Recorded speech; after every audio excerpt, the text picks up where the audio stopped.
선생님, 한국이 발전한 게 정말 일본 덕분인가요? 도쿄 세일인고 150명 학생들의 날선 질문에 20년차 역사교사가 얼어붙었습니다. 한국 도착 40분 만에 모든 우월감이 산산조각 났기 때문이죠. 그녀가 무심코 찍어 올린 3분짜리 서울 지하철 영상은 하룻밤 새 500만 조회수로 일본 열도를 폭격했습니다. 이것이 우리가 깔봤던 한국의 진짜 민낯인가? 우리의 오만함이 부끄럽다. 일본인들의 자괴감 가득한 댓글이 쏟아졌고 NHK는 긴급 토론을 편성했죠. 대체 한국 수학여행 영상이 어떻게 1억 2천만 일본인의 허상을 박살냈을까요? 지금 바로 폭로됩니다. 안녕하세요. 저는 나카무라 사유리입니다. 도쿄 세이린 고등학교에서 역사를 가르치고 있죠. 모든 일은 작년 봄 교무회의실에서 시작됐습니다.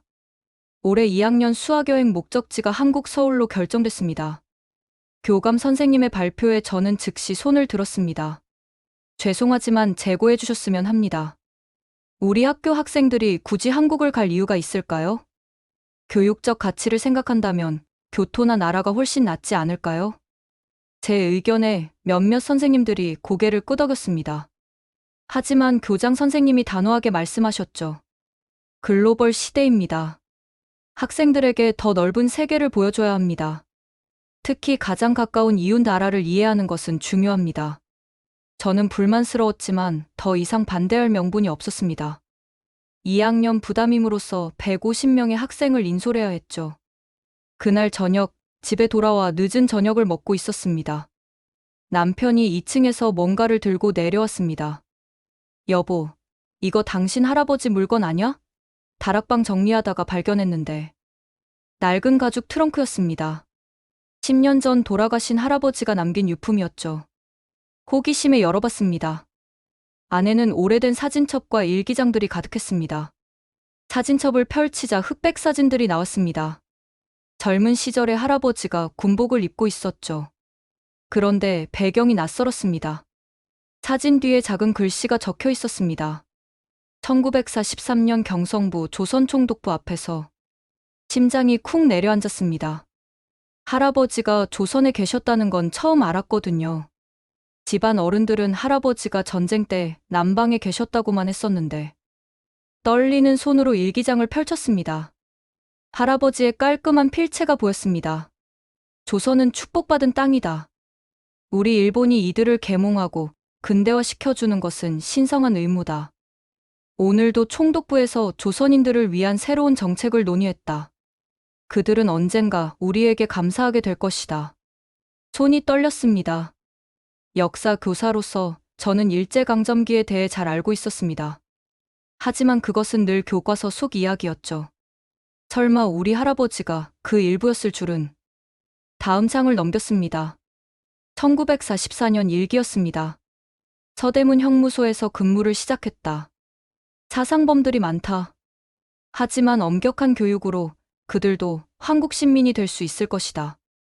나카무라 하루오, 이제 고문과장의 책임을 맡게 되었다. 나카무라 하루오. 제 할아버지 이름이었습니다. 고문과장이었다니. 그날 밤잠을 이룰 수 없었습니다. 제가 20년간 학생들에게 가르쳐온 역사. 그 속에서 할아버지는 어떤 역할을 했을까요? 다음 날 학교에서 수학여행 설명회가 있었습니다. 학부모님들이 많이 오셨죠. 한 어머니가 물었습니다. 선생님, 한국은 안전한가요? 아직도 반일 감정이 있다고 들었는데. 저는 준비한 대답을 했습니다. 걱정 마세요. 관광지는 안전하고 한국도 많이 발전했습니다. 무엇보다 학생들이 역사를 올바르게 이해할 수 있는 좋은 기회가 될 겁니다. 올바른 역사. 제 입에서 나온 그 말이 왜 그렇게 무겁게 느껴졌는지 모르겠습니다. 한 아버지가 또 물었습니다. 그런데 왜 하필 한국입니까? 유럽이나 미국이 교육적으로 더 가치 있지 않을까요? 순간 할아버지 일기가 떠올랐습니다. 하지만 저는 아무렇지 않은 척 대답했죠. 가까운 나라부터 이해하는 것이 중요합니다. 특히 우리와 역사를 공유한 나라니까요.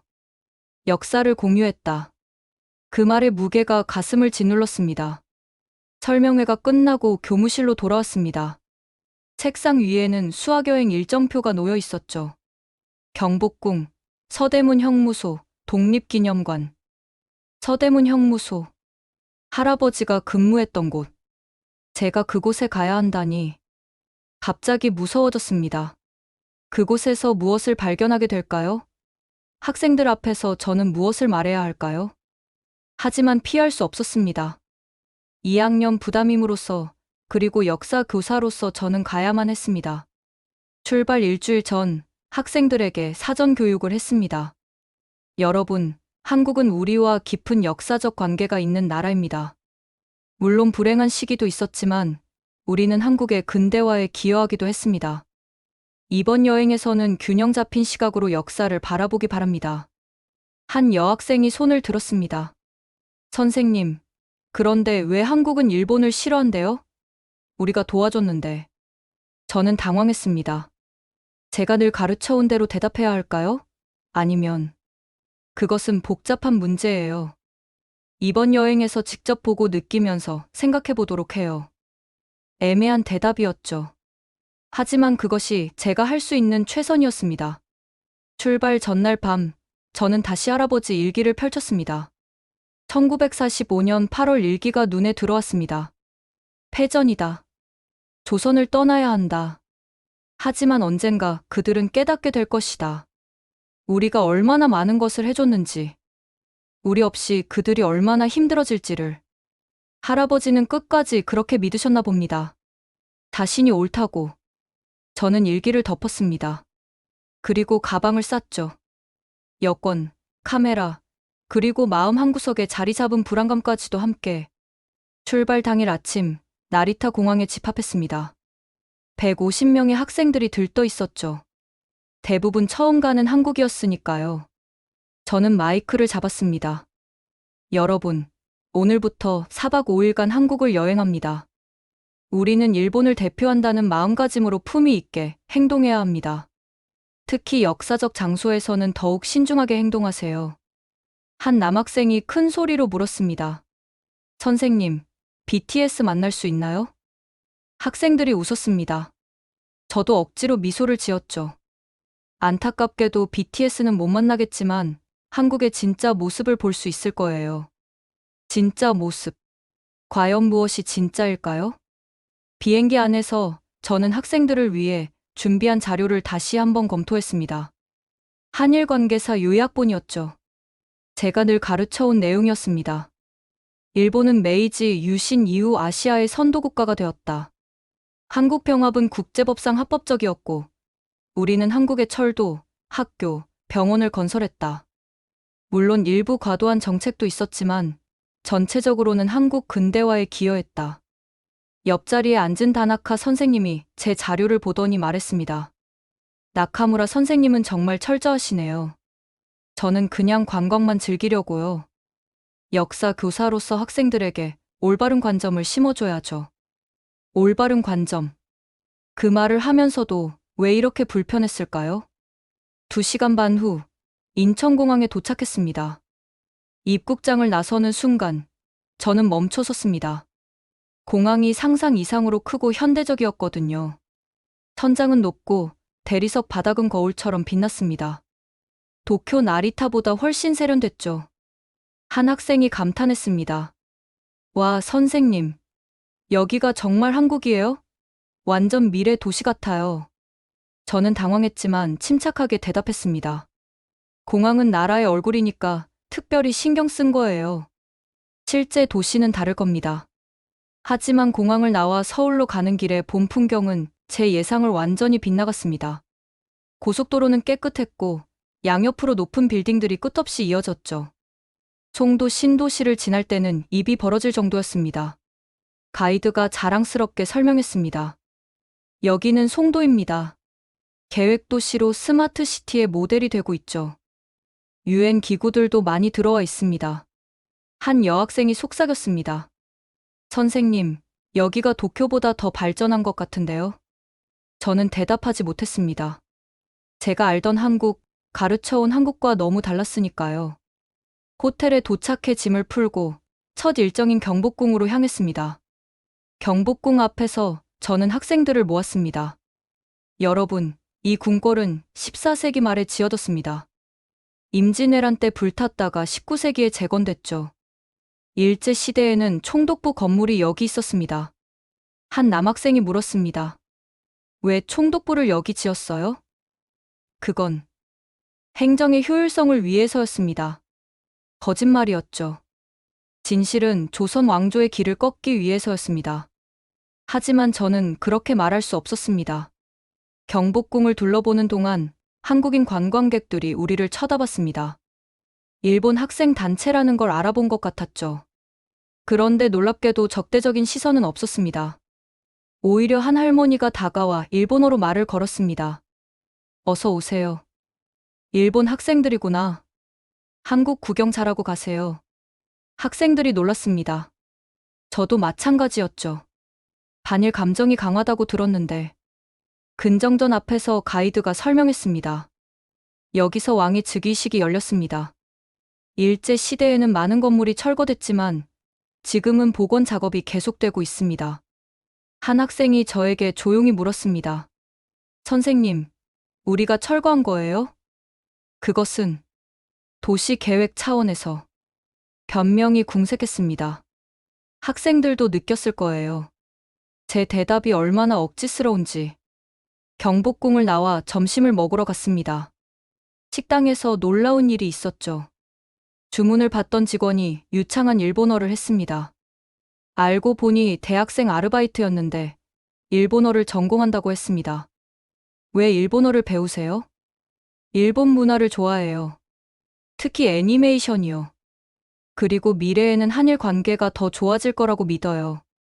젊은이의 밝은 표정에 저는 복잡한 심정이 되었습니다. 우리가 과거의 한일을 알면서도 이렇게 친절할 수 있을까요? 식사 후 명동으로 갔습니다. 거리는 활기찼고 상점들은 깨끗했습니다. 일본 브랜드 매장도 많았죠. 학생들은 신나게 쇼핑을 했습니다. 저는 거리를 걸으며 관찰했습니다. 사람들의 옷차림, 표정, 행동. 모든 것이 세련되고 여유 있어 보였습니다. 제가 상상했던 가난하고 뒤처진 나라의 모습은 어디에도 없었죠. 저녁이 되어 호텔로 돌아왔습니다. 학생들과 하루를 정리하는 시간을 가졌죠. 오늘 어땠어요? 학생들이 앞다투어 말했습니다. 생각보다 발전했어요. 사람들이 친절해요. 음식도 맛있고요. 한 여학생이 조심스럽게 말했습니다. 선생님, 한국이 이렇게 발전한 나라인데 정말 우리가 도와줘서 그런 건가요? 순간 교실이 조용해졌습니다. 모든 눈이 저를 향했죠. 저는 평소처럼 대답했습니다. 물론 한국인들의 노력도 있었겠지만 일제시대에 깔아놓은 인프라가 기초가 됐다는 건 부정할 수 없는 사실입니다. 하지만 그 말을 하면서도 확신이 서지 않았습니다. 오늘 본 한국은 단순히 인프라만으로 설명할 수 없는 무언가가 있었으니까요. 그날 밤 침대에 누워 천장을 바라봤습니다. 내일은 서대문 형무소에 갑니다. 할아버지가 일했던 곳. 그곳에서 저는 무엇을 보게 될까요? 그리고 학생들에게 무엇을 말해야 할까요? 불안감이 커졌습니다. 제가 믿어온 모든 것이 흔들리는 느낌이었죠. 둘째 날 아침, 우리는 다시 경복궁으로 향했습니다. 어제 못 본 곳들을 둘러보기 위해서였죠. 경회로 연못가를 걷고 있을 때였습니다. 한복을 곱게 차려입은 할머니 한 분이 벤치에 앉아 계셨습니다. 우리 일행을 보더니 살짝 미소를 지으셨죠. 그때 한 학생이 실수로 할머니 앞에서 넘어졌습니다. 할머니가 얼른 일으켜 주시며 일본어로 말씀하셨습니다. 괜찮니? 다치지 않았니? 우리는 모두 놀랐습니다. 완벽한 일본어였거든요. 할머니, 일본어를 하시네요? 할머니가 쓸쓸하게 웃으셨습니다. 어릴 때 배웠지. 강제로 말이야. 그때는 조선말 쓰면 벌 받았거든. 순간 분위기가 무거워졌습니다. 학생들이 어색해했죠. 저도 당황했습니다. 한 여학생이 조심스럽게 물었습니다. 그런데도 저희에게 친절하게 대해주시네요. 할머니가 학생의 손을 잡았습니다. 너희가 무슨 죄가 있니? 과거는 과거고 너희는 미래잖아. 난 82살이야. 일제강점기 때 태어났지. 아버지는 독립운동 하시다가 서대문 형무소에 끌려가셨어. 돌아오지 못하셨지. 제 심장이 쿵 내려앉았습니다. 서대문 형무소. 할아버지가 일했던 곳. 할머니가 계속 말씀하셨습니다. 해방 후에 어머니가 그러셨어. 미워하지 말라고. 미움은 또 다른 미움을 낳을 뿐이라고. 그래서 난 일본을 미워하지 않아. 다만 역사를 잊지 않을 뿐이야. 한 남학생이 물었습니다. 할머니, 그럼 일본이 한국을 도와줬다는 건 어떻게 생각하세요? 할머니가 잠시 침묵하셨습니다. 그리고 조용히 말씀하셨죠. 도와준다는 게 뭘까? 너가 원하지 않는데. 누군가 너 집에 들어와서 가구를 다 바꾸고 너 보고 고마워하라고 하면 고마울까? 학생이 말문이 막혔습니다. 할머니가 일어나셨습니다. 너희 선생님이구나. 아이들에게 진실을 가르쳐 주세요. 미화하지도 말고 과장하지도 말고 있는 그대로르려. 할머니가 떠나신 후 학생들이 웅성거렸습니다. 선생님, 할머니 말씀이 맞는 건가요? 우리가 배운 거랑 다른데. 저는 뭐라고 대답해야 할지 몰랐습니다. 제가 20년간 가르쳐온 것들이 송두리째 흔들리고 있었으니까요. 역사는 복잡합니다. 여러 관점이 있을 수 있어요. 중요한 건 다양한 시각을 이해하는 거예요. 애매한 대답이었죠. 하지만 그게 최선이었습니다. 점심시간, 우리는 인사동으로 갔습니다. 전통 찻집에서 차를 마시며 쉬고 있었죠. 그때 옆 테이블에서 한국 대학생들이 일본 여행 계획을 짜고 있었습니다. 도쿄 디즈니랜드는 꼭 가야지. 오사카 유니버설 스튜디오도, 라멘 맛집도 찾아보자. 그들은 정말 즐거워 보였습니다. 일본을 싫어한다는 한국 젊은이들이 이렇게 일본 여행을 기대하고 있다니. 한 학생이 우리를 발견하고 다가왔습니다. 일본에서 오셨어요? 와, 반가워요. 저희 다음 달에 도쿄 가요. 그들과 대화를 나누며 저는 깨달았습니다. 젊은 세대는 다르다는 것을. 과거에 얽매이지 않고 미래를 본다는 것을. 오후에는 창덕궁으로 갔습니다. 기원을 걸으며 가이드가 설명했죠. 일제시대의 많은 문화재가 일본으로 반출됐습니다. 아직도 돌아오지 못한 것들이 많죠. 한 학생이 저에게 속삭였습니다. 선생님, 그거 진짜예요? 우리가 훔쳐간 거예요? 그것은 당시 합법적으로. 말을 끝맺지 못했습니다. 합법적이었다고 해서 옳은 일이었을까요? 기원의 아름다운 연못을 보며 한 여학생이 말했습니다. 선생님, 한국이 정말 아름다운 나라네요. 왜 우리 조상들은 이런 곳을 침략했을까요? 그 순진한 질문에 저는 아무 대답도 할 수 없었습니다. 저녁이 되어 북촌 한옥마을로 갔습니다. 전통 가옥들이 보존된 곳이었죠. 해가 지는 한옥마을은 정말 아름다웠습니다. 한 집 앞에서 할아버지 한 분이 대나무로 부채를 만들고 계셨습니다. 우리를 보더니 손짓하셨죠. 일본 학생들이야? 구경해봐. 유창한 일본어는 아니었지만 따뜻한 목소리였습니다. 학생들이 신기해하며 부채 만드는 과정을 지켜봤습니다. 할아버지가 한 학생에게 부채를 선물로 주셨죠. 이거 가져가. 한국 여행 기념품이야. 학생이 감동해서 물었습니다. 정말 받아도 되나요? 돈은? 돈, 필요 없어. 젊은이들이 우리나라 구경 와준 게 고맙지. 할아버지가 저를 보며 말씀하셨습니다. 선생님, 나도 일제 때 학교 다녔어요. 일본 선생님도 있었지. 나쁜 사람도 있었지만 좋은 사람도 있었어. 역사는 역사고 사람은 사람이야. 그 말씀이 가슴에 박혔습니다. 역사는 역사고 사람은 사람. 그렇다면 저는 어떤 사람일까요? 호텔로 돌아오는 버스 안에서 학생들이 조용했습니다. 오늘 하루 너무 많은 것을 보고 들었으니까요. 한 남학생이 말했습니다. 선생님, 한국 사람들이 우리를 미워할 줄 알았는데 다들 친절하네요. 그러게요. 왜 그럴까요? 다른 학생이 대답했습니다. 아까 할머니 말씀처럼 우리가 과거를 만든 건 아니니까요. 하지만 우리가 그 과거를 어떻게 기억하느냐는 중요하지 않을까요? 학생들의 대화를 들으며 저는 생각했습니다. 이 아이들이 저보다 더 현명한 것 같다고. 호텔에서 저는 일기를 썼습니다. 오늘 많은 한국인들을 만났다. 그들은 과거를 기억하면서도 우리를 미워하지 않았다. 오히려 따뜻하게 대해줬다. 나는 혼란스럽다. 내가 알던 한국, 가르쳐온 한국은 어디에 있는가? 내일 서대문 형무소에 간다. 거기서 나는 무엇을 발견하게 될까? 할아버지의 흔적을 찾게 될까 두렵다. 하지만 피할 수 없다. 창밖을 보니 서울의 야경이 빛나고 있었습니다. 화려한 불빛들 속에서 이 도시의 아픔과 희망이 공존하고 있는 것 같았죠. 내일 서대문 형무소에서 무엇을 발견하게 될까? 할아버지의 흔적과 마주할 준비가 되어 있을까? 밤새 뒤척이다 겨우 잠이 들었습니다. 셋째 날 아침 불안한 마음 그대로 날씨마저 흐렸습니다. 오늘은 피할 수 없는 진실과 마주하는 날이었죠. 서대문 형무소로 가는 버스 안에서 저는 학생들에게 말했습니다. 오늘 갈 곳은 역사적으로 무거운 장소입니다. 일제강점기에 독립운동가들이 수감됐던 곳이죠. 진지한 마음으로 관람해주세요. 한 남학생이 물었습니다. 선생님, 그런데 왜 꼭 가야 해요? 기분 나쁜 곳 아니에요? 역사를 직시하는 것도 중요합니다.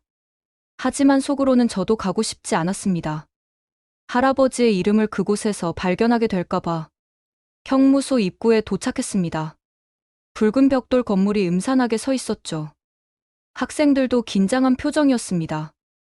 안으로 들어가자 한국인 해설사가 우리를 맞았습니다. 놀랍게도 일본어가 완벽했죠. 안녕하세요.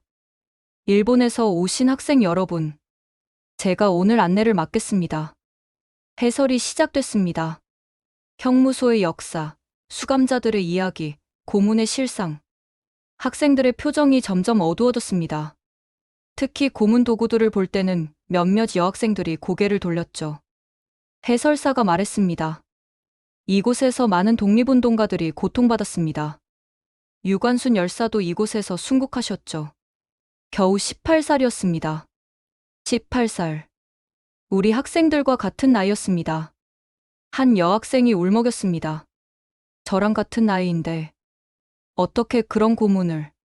지하 고문실로 내려갔습니다. 좁고 어두운 공간에 고문 도구들이 전시되어 있었죠. 해설사가 벽에 걸린 사진들을 가리켰습니다. 여기 보이는 분들이 당시 형무소 관리들입니다. 저는 숨이 멎었습니다. 사진들을 하나하나 살펴봤죠. 그리고 찾았습니다. 할아버지를. 젊은 시절의 할아버지가 다른 일본인 관리들과 함께 서 있었습니다. 사진 아래 작은 글씨로 이름이 적혀 있었죠. 나카무라 하루오, 서대문 형무소 고문과장. 고문과장. 할아버지가 고문을 지휘했다는 뜻이었습니다. 다리에 힘이 풀렸습니다. 벽을 짚고 겨우 서 있었죠. 선생님, 괜찮으세요? 학생이 걱정스럽게 물었습니다. 네. 잠시 어지러워서. 화장실 좀. 화장실로 뛰어갔습니다.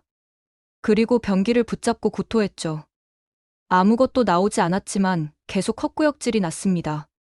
거울을 보니 제 얼굴이 창백했습니다. 할아버지가 여기서 사람들을 고문했다니. 아버님은 훌륭한 분이셨다. 나라를 위해 일하셨지. 어머니가 늘 하시던 말씀이 떠올랐습니다. 훌륭한 분. 과연 그럴까요? 밖으로 나가니 학생들이 형무소 마당에 모여 있었습니다. 해설사가 처형장을 설명하고 있었죠. 이곳에서 수많은 독립운동가들이 처형됐습니다. 그들의 마지막 외침은 대한독립만세였습니다.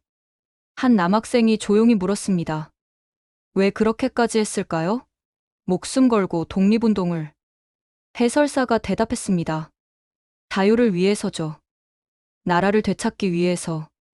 여러분도 만약 일본이 다른 나라에 지배당한다면 어떻게 하시겠어요? 학생들이 침묵했습니다. 생각해 본 적 없는 질문이었으니까요. 전시관으로 이동했습니다. 독립운동가들의 사진과 유품들이 있었죠.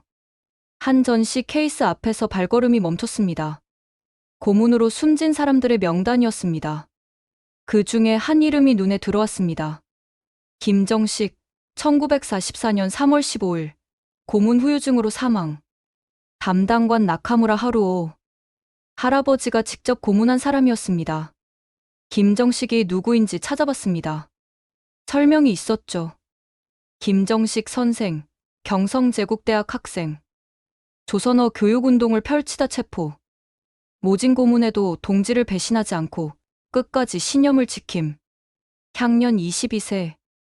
22세. 대학생. 조선어를 가르치려 했다는 이유로 눈물이 났습니다. 흐르는 눈물을 닦을 수가 없었죠. 선생님. 학생들이 놀라서 달려왔습니다. 선생님, 왜 우세요? 저는 대답할 수 없었습니다. 어떻게 설명해야 할까요?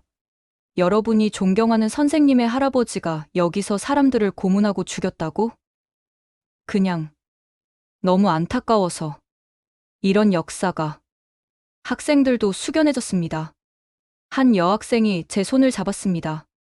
선생님, 우리가 사과해야 하는 건가요? 아니.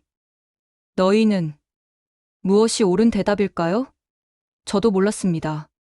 밖으로 나왔습니다. 형무소 담벼락을 따라 걸었죠. 그곳에는 독립운동가들의 마지막 메시지가 새겨져 있었습니다. 어머니, 보고 싶습니다. 조국이 독립하는 날까지. 내 죽음을 헛되이 하지 마소서. 학생들이 하나하나 읽으며 걸었습니다. 몇몇은 눈시울을 붉혔죠. 출구 근처에 방명록이 있었습니다.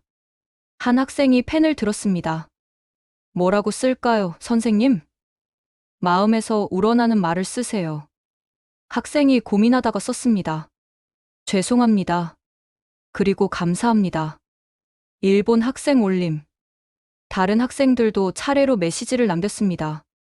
역사를 잊지 않겠습니다. 화해와 평화를 위해 노력하겠습니다. 진실을 마주할 용기를 주셔서 감사합니다. 저도 펜을 들었습니다. 하지만 뭐라고 써야 할지 한참을 망설이다 썼습니다. 용서를 구합니다. 한 일본인 교사가. 형무소를 나오는 길 출구에서 한 한국인 할아버지를 만났습니다. 우리를 보더니 다가오셨죠. 일본 학생들인가? 네, 수학여행 왔습니다. 할아버지가 쓸쓸히 웃으셨습니다. 내 아버지가 여기 계셨어. 독립운동 하시다가 돌아오지 못하셨지. 학생들이 숨을 죽였습니다. 할아버지가 계속 말씀하셨습니다. 하지만 난 일본을 미워하지 않아. 미워해봤자 아버지가 돌아오는 것도 아니고. 대신 역사를 기억해. 다시는 이런 일이 일어나지 않도록. 할아버지가 제게 말씀하셨습니다. 선생님, 학생들에게 진실을 가르쳐 주세요. 가해의 역사도 피해의 역사도 모두 우리의 역사니까. 버스로 돌아가는 길 학생들이 조용했습니다. 충격이 컸겠죠. 한 남학생이 말했습니다. 선생님, 저희가 학교에서 배운 거랑 너무 달라요. 그래. 나도 충격이야. 그럼 진실은 뭐예요? 저는 창밖을 봤습니다. 서울의 거리가 평화롭게 보였죠. 진실은 우리가 직접 찾아가야 하는 거야. 서대문 형무소를 나와 늦은 점심을 먹었습니다. 하지만 아무도 제대로 먹지 못했죠. 충격이 너무 컸으니까요. 오후 일정은 자유시간이었습니다. 학생들을 몇 그룹으로 나눠 서울 시내를 둘러보게 했죠. 저는 몇 명의 학생들과 함께 지하철을 타기로 했습니다. 선생님, 서울 지하철이 복잡하다던데. 괜찮아요. 오히려 도쿄보다 쉬울 수도 있어요. 2호선 시청역에서 지하철을 탔습니다. 오후 5시쯤이라 퇴근 시간이 다가오고 있었죠. 플랫폼에 사람들이 모여들기 시작했습니다. 그런데 놀라운 광경을 봤습니다. 사람들이 바닥에 그려진 화살표를 따라 정확히 두 줄로 서 있었습니다. 도쿄의 출퇴근 시간에도 이 정도로 완벽한 질서는 보기 힘들었죠. 전철이 들어왔습니다. 문이 열리자 안에서 내리는 사람들이 먼저 나왔습니다. 타려는 사람들은 양옆으로 비켜서서 기다렸죠. 밀거나 서두르는 사람이 없었습니다. 우리도 탔습니다. 안은 꽤 붐볐지만 도쿄만큼은 아니었죠. 강남역에서 환승을 했습니다. 에스컬레이터를 타는데 모든 사람들이 오른쪽에 섰습니다. 왼쪽은 걷는 사람들을 위해 비워둔 거죠. 한 학생이 감탄했습니다. 와, 도쿄랑 똑같네요. 오히려 더 철저한 것 같은데? 3호선으로 갈아탔습니다. 이번엔 정말 붐볐습니다. 퇴근 시간이 시작됐으니까요. 그때였습니다. 임산부 한 분이 탔습니다. 배가 많이 나온 상태였죠. 그 순간 놀라운 일이 벌어졌습니다. 좌석에 앉아있던 5명이 동시에 일어났습니다. 20대 여성, 30대 남성, 고등학생, 중년 여성, 그리고 40대 남성이었죠. 5명 모두 임산부에게 자리를 권했습니다. 여기 앉으세요. 임산부가 감사하다며 가장 가까운 자리에 앉았습니다. 나머지 4명은 아무렇지 않게 다시 손잡이를 잡고 섰죠. 저는 충격을 받았습니다. 한두 명도 아니고 5명이 동시에. 학생들도 놀란 표정이었습니다. 선생님, 봤어요? 응. 대단하네. 2 정거장을 더 갔습니다. 이번엔 할아버지 한 분이 탔습니다. 지팡이를 짚고 계셨죠. 또 같은 일이 벌어졌습니다. 이번엔 4명이 동시에 일어났습니다. 할아버지가 고맙다며 앉으셨고 자리를 양보한 사람들은 미소 지으며 섰습니다. 한 학생이 속삭였습니다. 도쿄에서는 이런 거 본 적 없는데. 저도 같은 생각이었습니다. 도쿄에서도 자리 양보는 하지만 이렇게 여러 명이 동시에 이렇게 자연스럽게 일어나는 건 드물었죠. 다음 역에서 또 놀라운 장면을 봤습니다. 시각장애인 한 분이 탔습니다. 흰 지팡이를 들고 계셨죠. 즉시 가까이 있던 한 청년이 다가갔습니다. 어디 가세요? 제가 도와드릴게요. 시각장애인이 목적지를 말하자 청년이 팔을 내밀었습니다. 그리고 빈자리로 안내했죠. 그런데 더 놀라운 건 주변 사람들의 반응이었습니다. 자연스럽게 길을 비켜주고 누군가는 시각장애인의 가방을 들어주려 했습니다. 모두가 하나가 되어 돕는 모습이었죠. 저는 핸드폰을 꺼냈습니다. 이 장면을 기록하고 싶었습니다. 조심스럽게 영상을 찍기 시작했습니다. 사람들의 얼굴은 나오지 않게 전체적인 분위기만 담았죠. 종로 3가역에 도착했습니다. 우리가 내릴 역이었죠. 플랫폼에 서서 저는 방금 본 것들을 되새겼습니다. 이게 진짜 한국이구나. 한 학생이 말했습니다. 선생님, 한국 사람들 정말 대단한 것 같아요. 우리보다 더. 말을 끝맺지 못했지만 무슨 뜻인지 알았습니다. 시민의식이 우리보다 높다는 거였죠. 지상으로 올라와 인사동을 걸었습니다. 해가 지고 있었죠. 거리에는 외국인 관광객들이 많았습니다. 상점 주인들은 여러 언어로 손님을 맞았죠. 영어, 중국어, 일본어. 한 액세서리 가게에 들어갔습니다. 주인 아주머니가 반갑게 맞아주셨죠. 어서 오세요. 일본에서 오셨구나. 학생들이 이것저것 구경했습니다. 한 학생이 목걸이를 골랐죠. 계산할 때 실수가 있었습니다. 3만 원인데 학생이 5만 원을 냈고 아주머니가 3만 원을 거슬러 주신 거였죠. 밖에 나와서 학생이 알아챘습니다. 거스름 돈을 더 받았네. 우리는 다시 가게로 들어갔습니다. 아주머니, 거스름 돈을 잘못 주셨어요. 아주머니가 확인하고는 깜짝 놀라셨습니다. 어머, 정말? 이런. 정직한 학생이네. 요즘 이런 학생 보기 힘든데. 아주머니가 캔디를 한 움큼 집어주셨습니다. 이거 가져가. 착한 일 했으니까. 가게를 나오며 학생이 말했습니다. 한국 사람들 정말 좋은 것 같아요. 저도 그렇게 느꼈습니다. 따뜻하고 정직한 사람들. 저녁 식사 시간이 됐습니다. 삼겹살 집으로 갔죠. 식당은 손님들로 붐볐습니다. 우리가 일본인인 걸 알자 직원이 더 친절하게 대해줬죠. 일본 손님이시네요. 제가 잘 구워드릴게요. 옆 테이블 한국인 가족이 우리를 보고 미소 지었습니다. 아버지가 일본어로 말을 걸었죠. 맛있죠? 한국 음식? 네, 정말 맛있어요. 많이 드세요. 그리고 한국 좋은 기억 많이 만들어 가세요. 그 따뜻한 말에 가슴이 뭉클했습니다. 식사를 마치고 다시 지하철을 탔습니다. 이번엔 저녁 9시쯤이라 한산했죠. 그런데 또 인상적인 장면을 봤습니다. 한 청소년이 바닥에 떨어진 쓰레기를 주워서 주머니에 넣었습니다. 자기 쓰레기도 아닌데 말이죠. 한 아주머니가 졸고 있는 할머니의 가방이 떨어지지 않게 살짝 잡아주고 있었습니다. 한 대학생이 핸드폰 배터리가 없어 곤란해하는 외국인에게 자기 보조 배터리를 빌려줬습니다. 작은 배려들이 곳곳에서 일어나고 있었습니다. 저는 계속 영상을 찍었습니다. 3분 정도 됐을까요? 서울 지하철에서 목격한 아름다운 시민의식을. 호텔로 돌아오는 길, 한 학생이 말했습니다. 선생님, 오늘 본 것들. 일본 사람들도 봐야 할 것 같아요. 그래? 네. 우리가 한국을 너무 모르는 것 같아요. 편견만 갖고 있었던 것 같아요. 다른 학생들도 고개를 끄덕였습니다. 맞아요. 한국이 이렇게 발전했는지, 사람들이 이렇게 따뜻한지 몰랐어요. 우리가 배워야 할 점이 많은 것 같아요. 저는 학생들이 자랑스러웠습니다. 스스로 깨닫고 있었으니까요. 호텔 방에서 저는 오늘 찍은 영상을 다시 봤습니다. 3분 12초의 짧은 영상. 하지만 그 안에는 한국의 진짜 모습이 담겨 있었습니다. 제목을 뭐라고 할까 고민했습니다. 한국 지하철에서 본 일본의 미래. 그래, 이게 좋겠다. 우리가 배워야 할 미래의 모습이니까. 넷째 날, 우리는 한국의 고등학교를 방문했습니다. 서울 강남에 있는 세화고등학교였죠. 학교 간 교류 프로그램의 일환이었습니다. 교문에 들어서자 한국 학생들이 플래카드를 들고 환영해줬습니다. 세일인 고등학교 환영합니다라고 일본어로 적혀 있었죠. 우리 학생들이 감동했습니다.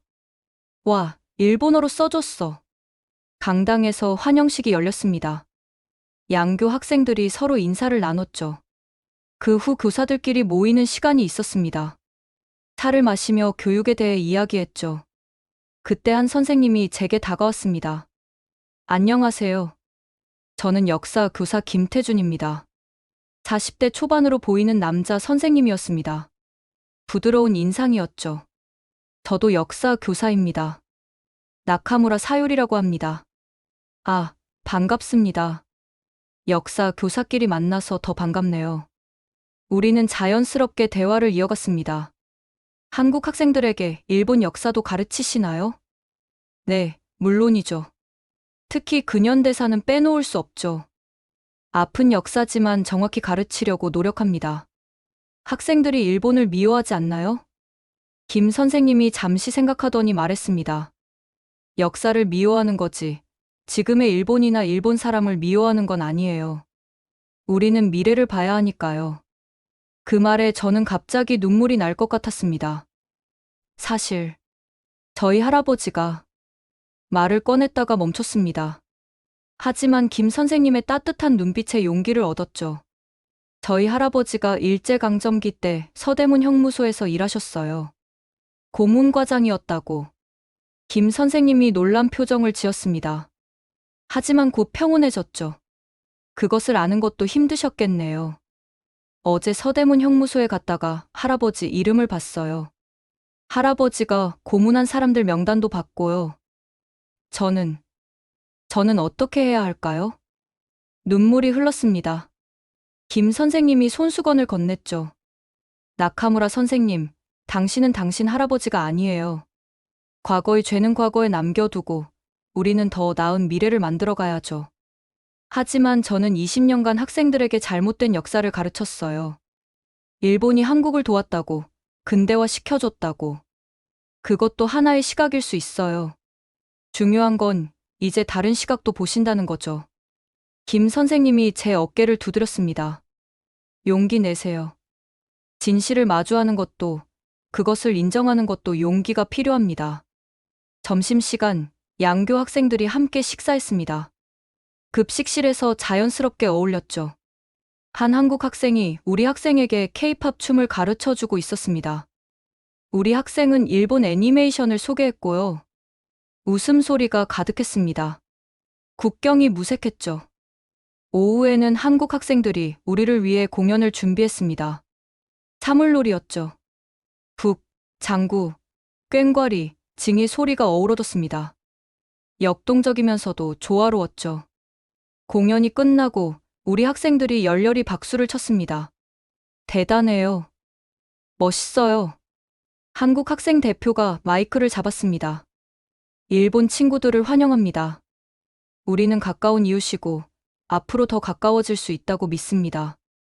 과거는 과거고 미래는 우리가 만들어가는 거니까요. 우리 학생 대표도 답사를 했습니다. 따뜻하게 맞아주셔서 감사합니다.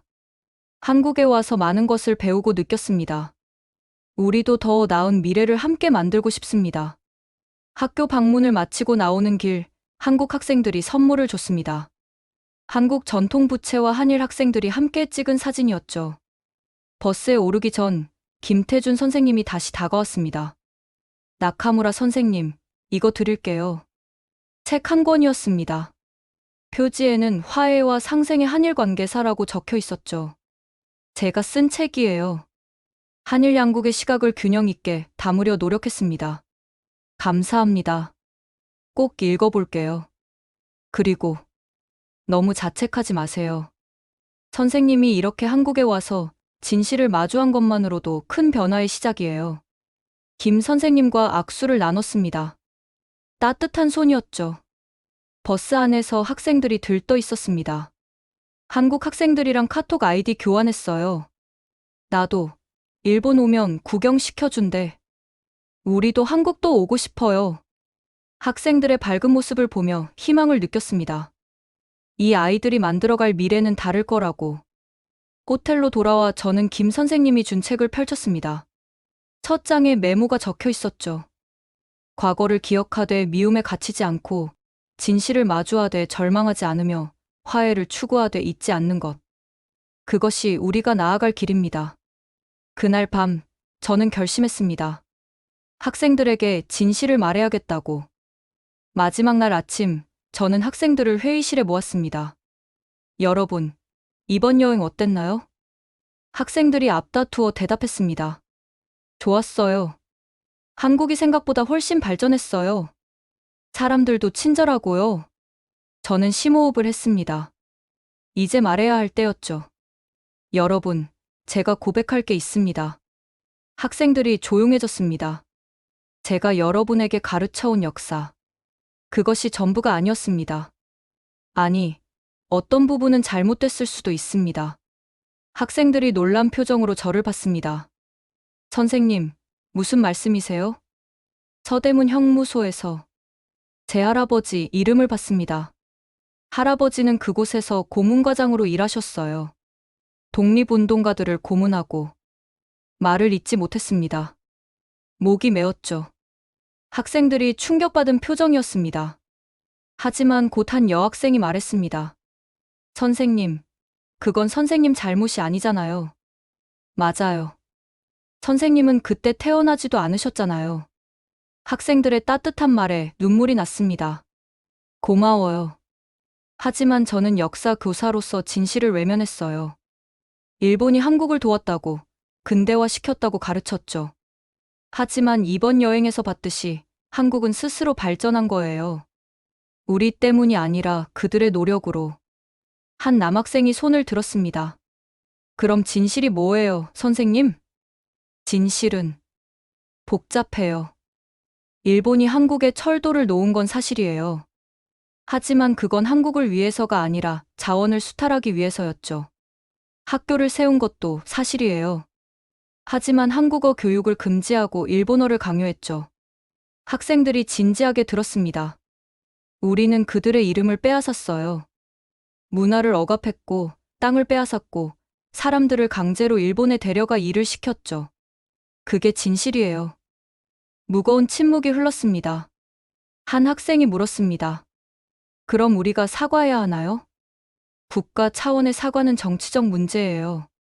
하지만 개인으로서 우리는 역사를 올바르게 알고, 인정하고, 기억해야 해요. 그래야 같은 실수를 반복하지 않겠죠. 또 다른 학생이 말했습니다. 선생님, 그런데 한국 사람들은 우리를 미워하지 않았어요. 오히려 친절했고요. 맞아요. 그게 놀라운 거예요. 그들은 역사를 잊지 않지만 미움에 갇혀 있지도 않아요. 미래를 보고 있죠. 그럼 우리는 어떻게 해야 해요? 먼저 진실을 알아야 해요. 그리고 인정해야 하고요. 그 다음에 화해와 상생의 길을 찾아가야죠. 여러분이 한국 학생들과 친구가 된 것처럼. 한 여학생이 말했습니다.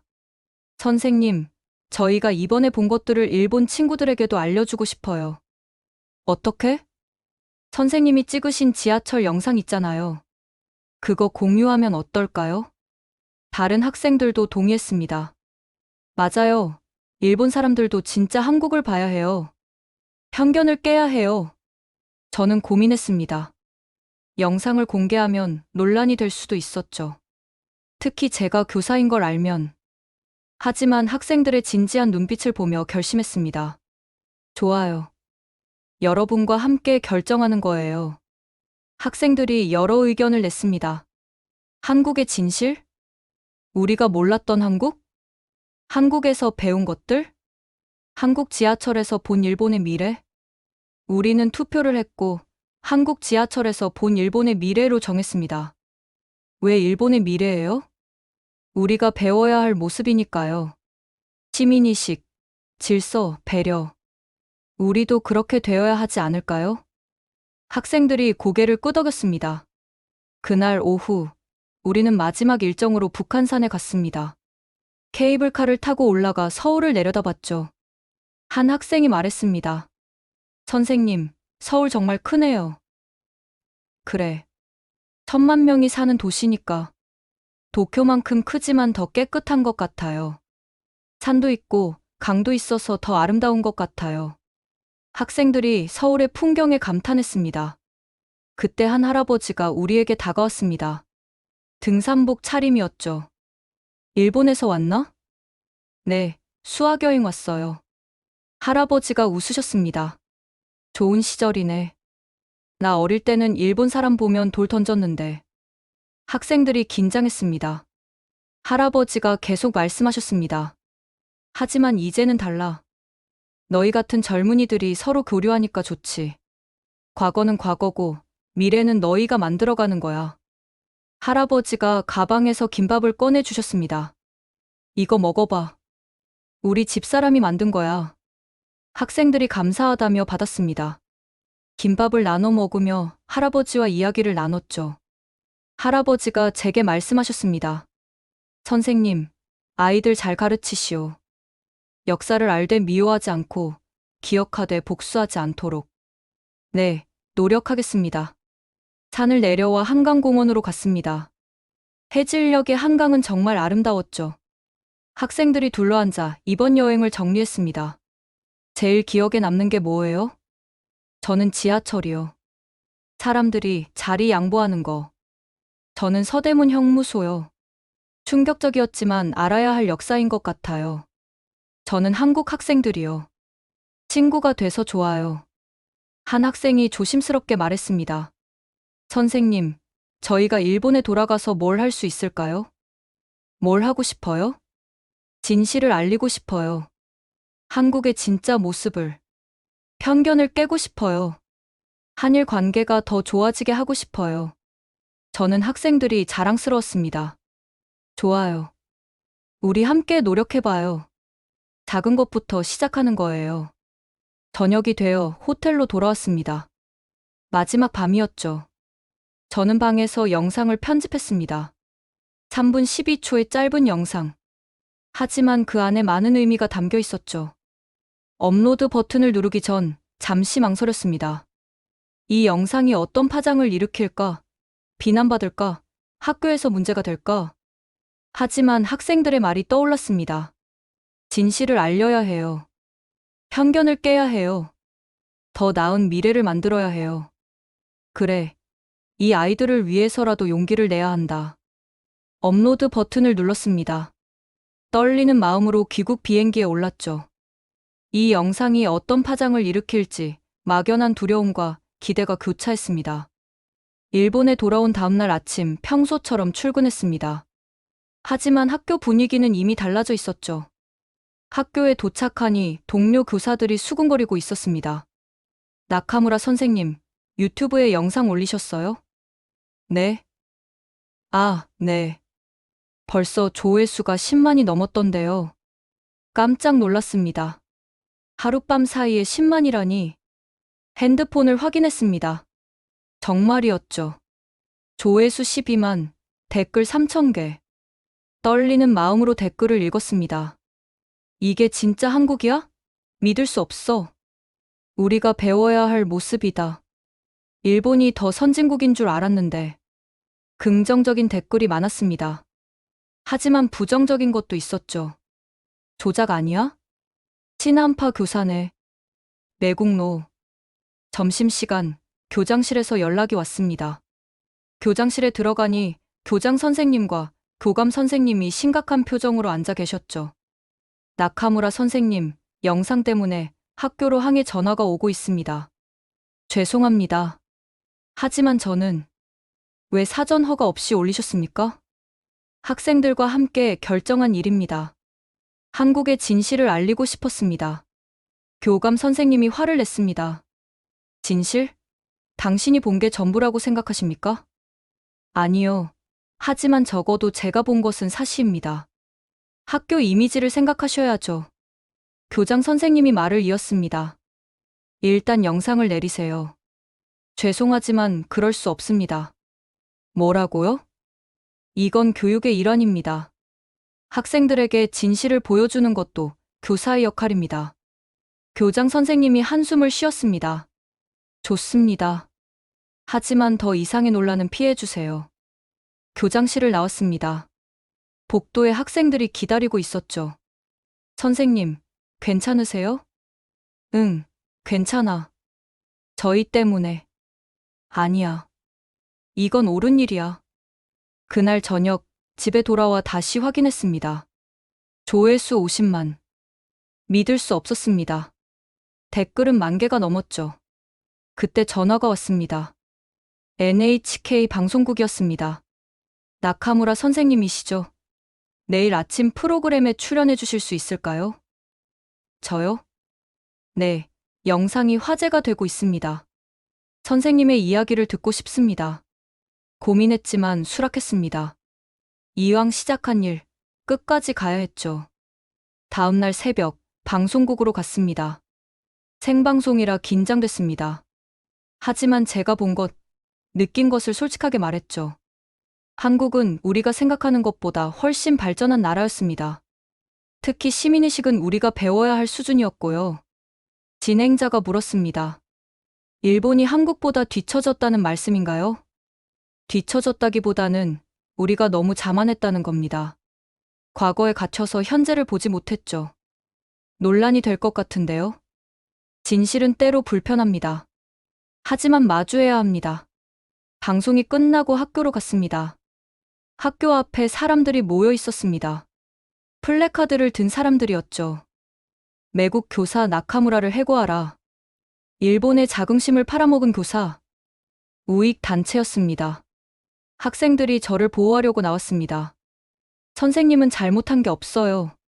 진실을 말한 것뿐이에요. 경찰이 출동했습니다. 다행히 큰 충돌은 없었죠. 교무실에 들어가니 동료들의 시선이 차가웠습니다. 나카무라 선생님, 왜 학교를 곤란하게 만드세요? 다들 조용히 살고 싶은데.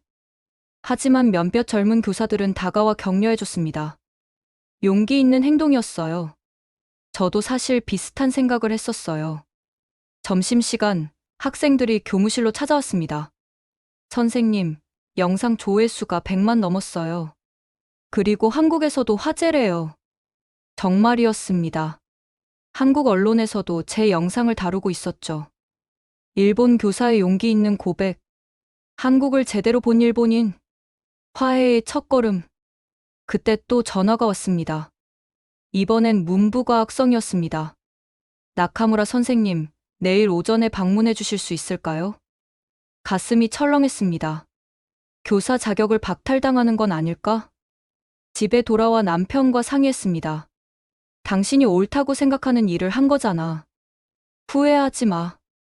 하지만 교사 자격을 잃으면 그때 가서 생각하자. 당신은 잘못한 게 없어. 그날 밤 메일함을 확인했습니다. 수백 통의 메일이 와 있었죠. 대부분 격려와 감사의 메일이었습니다. 선생님 덕분에 한국에 대한 생각이 바뀌었어요. 저도 한국에 가보고 싶어졌어요. 진실을 알려주셔서 감사합니다. 그중 한 메일이 특히 기억에 남습니다. 저는 제1교포 3세입니다. 선생님 같은 분이 계셔서 희망을 느낍니다. 한일 관계가 더 좋아질 수 있다는 희망을요. 눈물이 났습니다. 제가 한 일이 의미 있구나. 다음날 문부과학성에 갔습니다. 회의실에는 여러 관료들이 앉아 있었죠. 나카무라 선생님, 영상이 큰 파장을 일으키고 있습니다. 죄송합니다.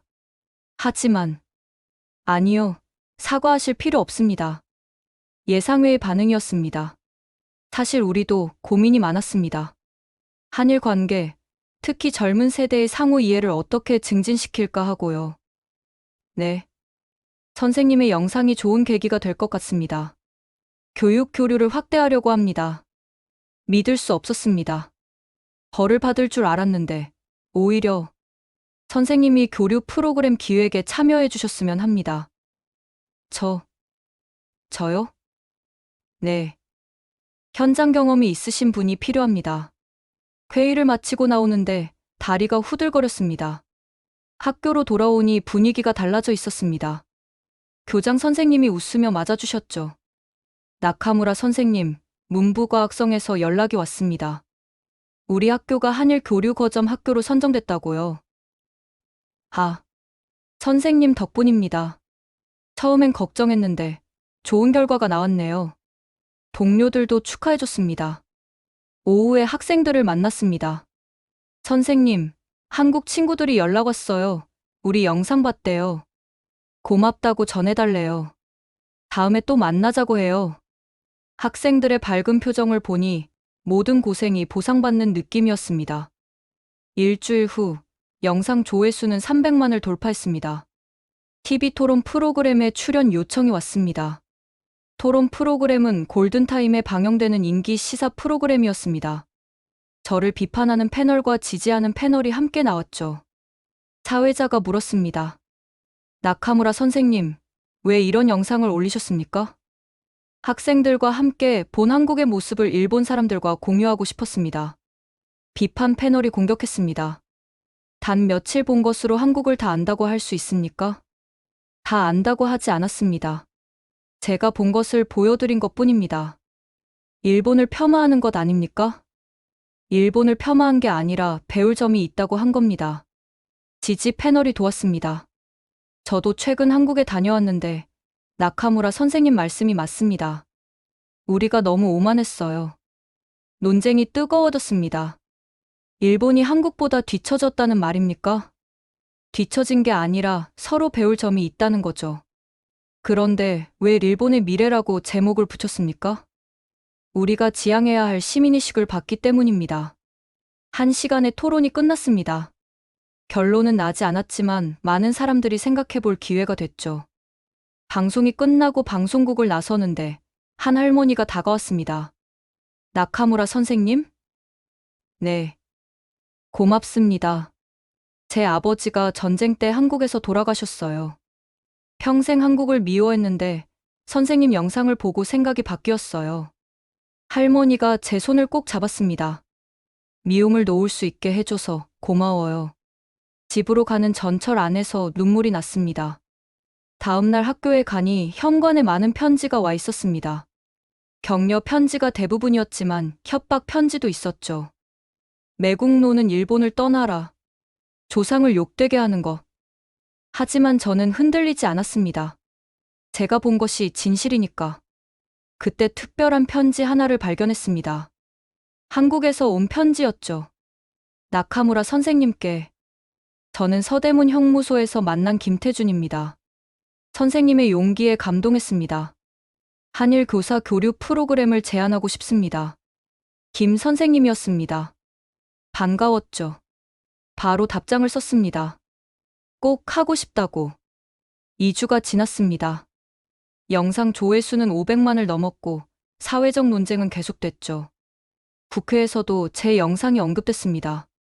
일본의 교육이 바뀌어야 한다는 의견과 자학사관을 퍼뜨린다는 의견이 충돌했죠. 언론도 양분됐습니다. 진보 언론은 용기 있는 교육자라고 했고 보수 언론은 위험한 사상이라고 했죠. 학교 앞 시위는 계속됐습니다. 우익 단체가 매일 와서 구호를 외쳤죠. 나카무라를 파면하라. 하지만 동시에 저를 지지하는 사람들도 나타났습니다. 학부모들이 모여서 탄원서를 제출했습니다.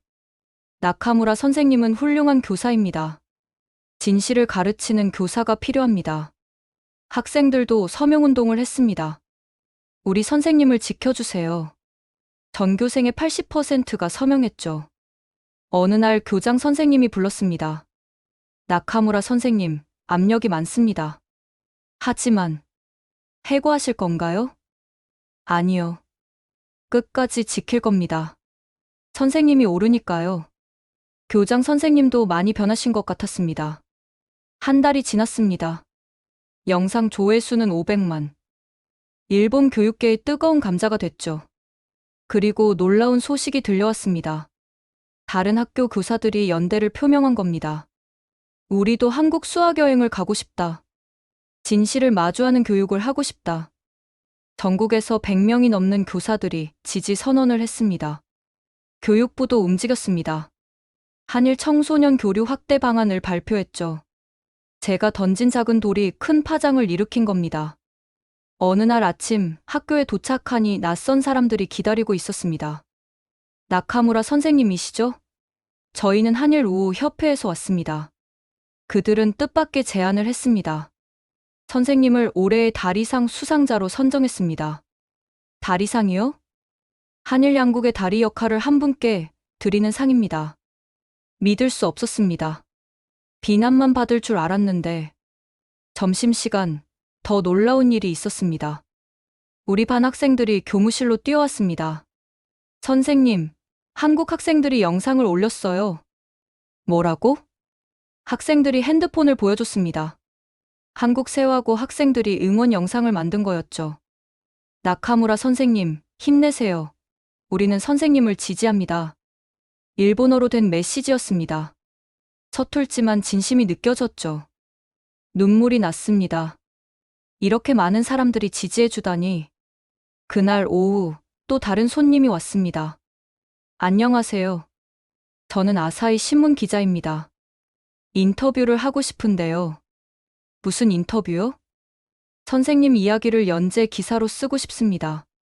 한일 관계 개선의 희망으로요. 며칠 후 기사가 나갔습니다. 용기 있는 교사, 편견의 벽을 넘다.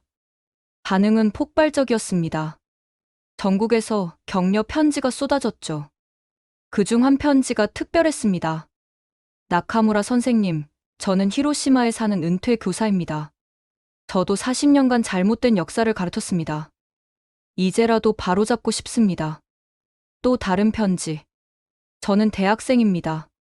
선생님 덕분에 한국 유학을 결심했습니다. 진짜 한국을 배우고 싶어요. 학부모들의 반응도 달라졌습니다. 학부모 회의에서 한 어머니가 말했습니다. 우리 아이가 나카무라 선생님 수업 후 완전히 달라졌어요. 세상을 보는 눈이 넓어졌다고 할까요? 다른 아버지도 거들었습니다. 맞아요. 편견 없이 세상을 보는 법을 배운 것 같아요. 내년에도 한국으로 수학여행 가면 좋겠어요. 만장일치로 한국 수학여행이 결정됐습니다. 일주일 후 한국에서 연락이 왔습니다. 김태준 선생님이었죠. 나카무라 선생님, 한일 교사 교류 프로그램이 승인됐습니다. 정말요?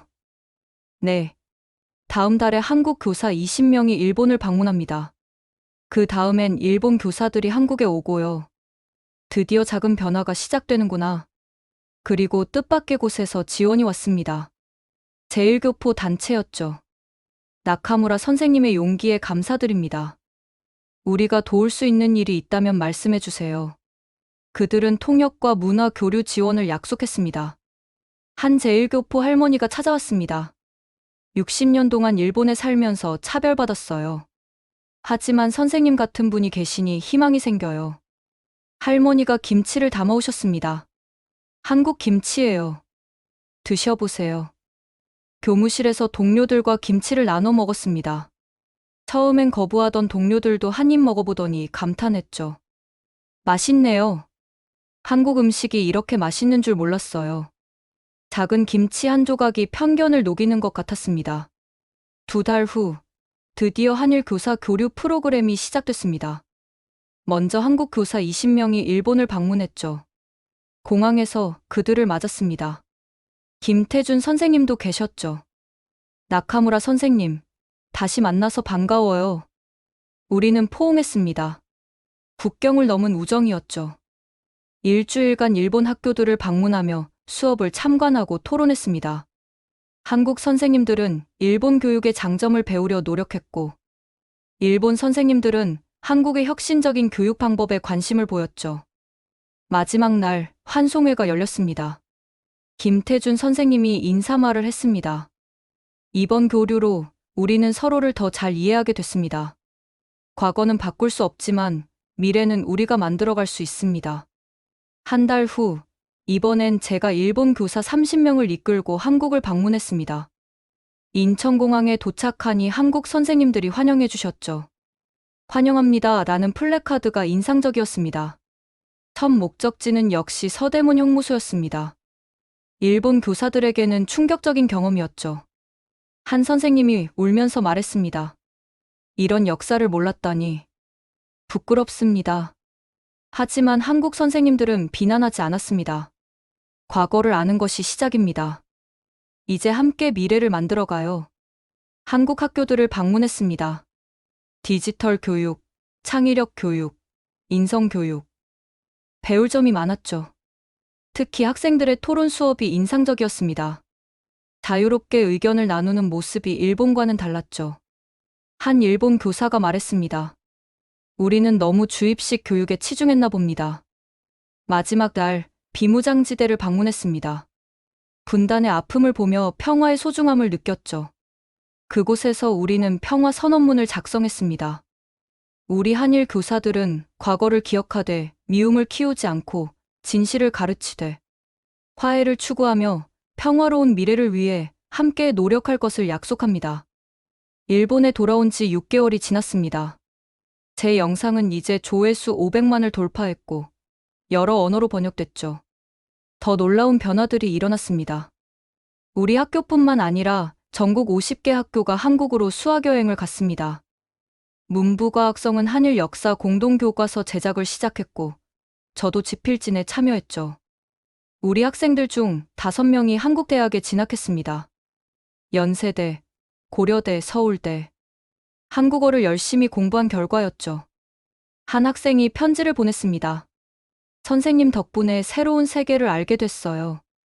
한국 친구들과 함께 공부하며 진정한 우정을 나누고 있습니다. 더 감동적인 일도 있었습니다. 할아버지가 고문했던 김정식 선생의 손녀분이 연락을 해왔습니다. 나카무라 선생님, 만나고 싶습니다. 떨리는 마음으로 만났습니다. 할아버지 때문에. 죄송합니다. 선생님은 잘못이 없어요. 오히려 용기 있게 진실을 마주해 주셔서 감사합니다. 우리는 함께 서대문 형무소를 방문했습니다. 그곳에서 화해의 헌화를 했죠.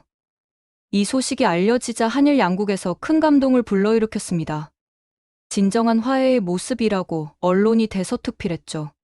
한일 청소년 포럼도 개최됐습니다. 양국 학생 500명이 모여 미래를 논의했죠. 우리 학생이 발표했습니다. 과거는 잊지 않되 미래는 함께 만들어가겠습니다. 한국 학생이 화답했습니다. 우리는 이미 친구입니다. 함께 평화를 지켜가겠습니다. 학생들이 손을 맞잡는 모습에 눈시울이 붉어졌습니다. 마지막으로 저는 할아버지의 일기와 사진을 서대문 형무소에 기증했습니다. 이것도 역사의 일부입니다. 가해의 역사도 기억되어야 합니다. 형무소 관장님이 말씀하셨습니다. 용기 있는 결정입니다. 이 자료들이 화해와 평화 교육에 쓰이게 하겠습니다.